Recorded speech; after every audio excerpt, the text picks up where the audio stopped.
সকলকে আমার নতুন ব্লগে স্বাগত জানাই। আপনারা সবাই কেমন আছেন? আমরাও ভালো আছি। আপনারা নিশ্চয়ই ভালো আছেন। আমি চলে এলাম আপনাদের কাছে একটা রান্নার রেসিপি শেয়ার করতে। জাস্ট কিছু না, একটা মেথির পরোটা বানাবো। একটু ছেলে অনেকদিন ধরেই বলছে, মা মেথির শাক উঠেছে বাজারে, একটু পরোটা বানাও। তাই মেথির শাকের পরোটা বানাবো। তাই আপনাদের সঙ্গে একটু শেয়ার করব। আপনারা দেখুন মেথি শাকের পরোটা আমি কীভাবে বানাই। দেখুন বন্ধুরা, এখানে রয়েছে লঙ্কা কুচি, জিরে গুঁড়ো, ধনে গুঁড়ো আর আদার পেস্ট। আর এটা আছে মেথির শাক। মেথির শাকটাকে আমি সকালবেলা একটু নুন আর চিনি দিয়ে একটু জলটা শুকিয়ে রেখেছিলাম।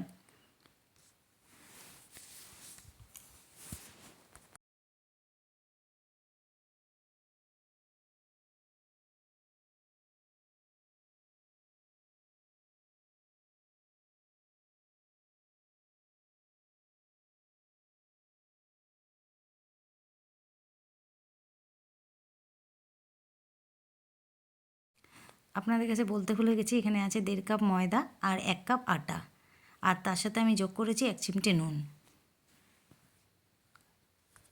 এর মধ্যে দেব একটুখানি চিনি।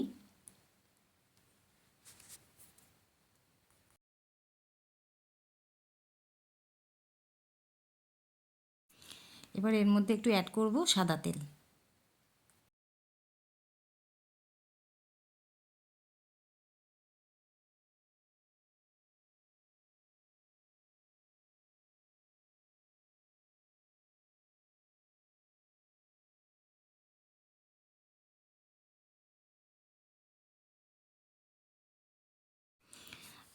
আর এর মধ্যে দেবো একটু জোয়ান, হাতের মধ্যে একটু ঘষে নিয়ে এর মধ্যে জোয়ানটা আমি দিয়ে দিচ্ছি।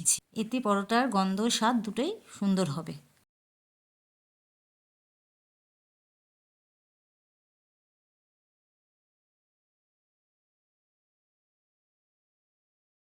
এবার এর মধ্যে দেব আদা পেস্ট করা আদাটা, ধনে গুঁড়ো, জিরে গুঁড়ো, লঙ্কা কুচিটা এর মধ্যে দিয়ে দেবো।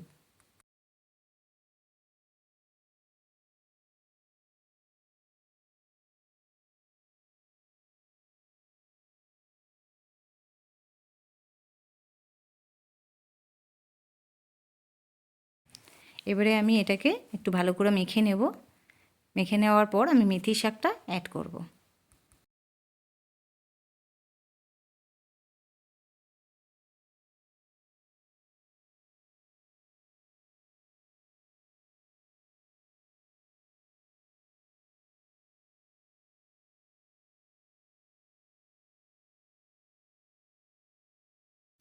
মেথি শাকটা অ্যাড করে নিলাম। এবারে নিয়ে আটা, যেভাবে আমরা বাড়িতে রুটি তৈরি করার জন্য আটা মাখি, সেভাবে ভালো করে আমরা এটাকে মেখে নেব।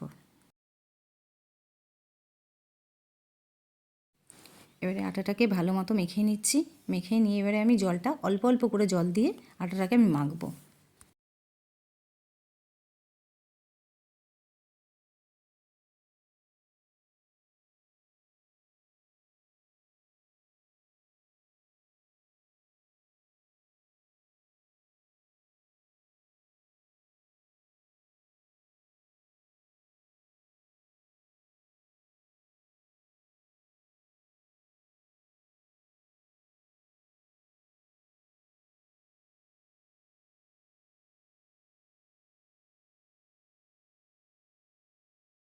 দেখুন বন্ধুরা, আমার আটা মাখা কমপ্লিট হয়ে গেল।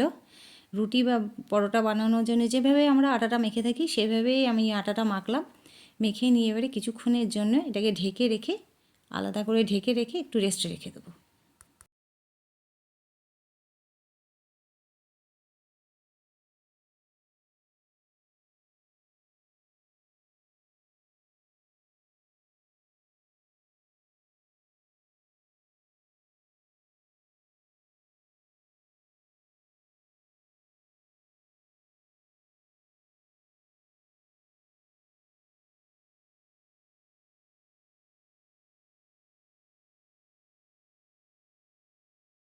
আটার মণ্ডটাকে কিছুক্ষণ রেস্টে রেখে দেওয়ার পর একটু লেচি কেটে নিলাম, একটা একটা করে কেটে নিয়ে এবারে লেচিগুলোকে আমি একটা একটা করে বেলে নেব।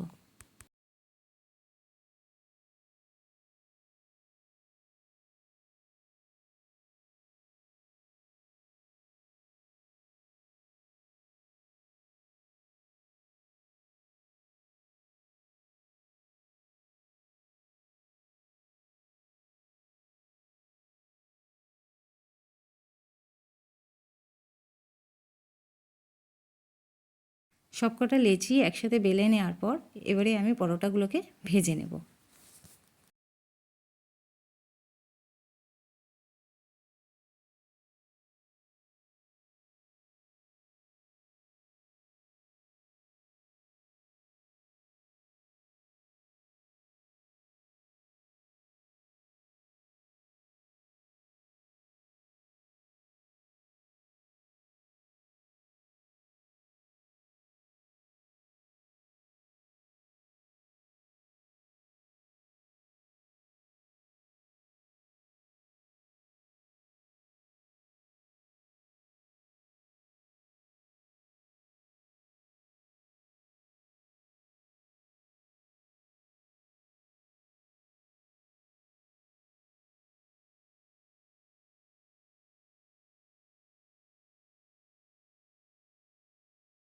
বন্ধুরা, আমার মেথি শাকের পরোটা কমপ্লিট হয়ে গেল।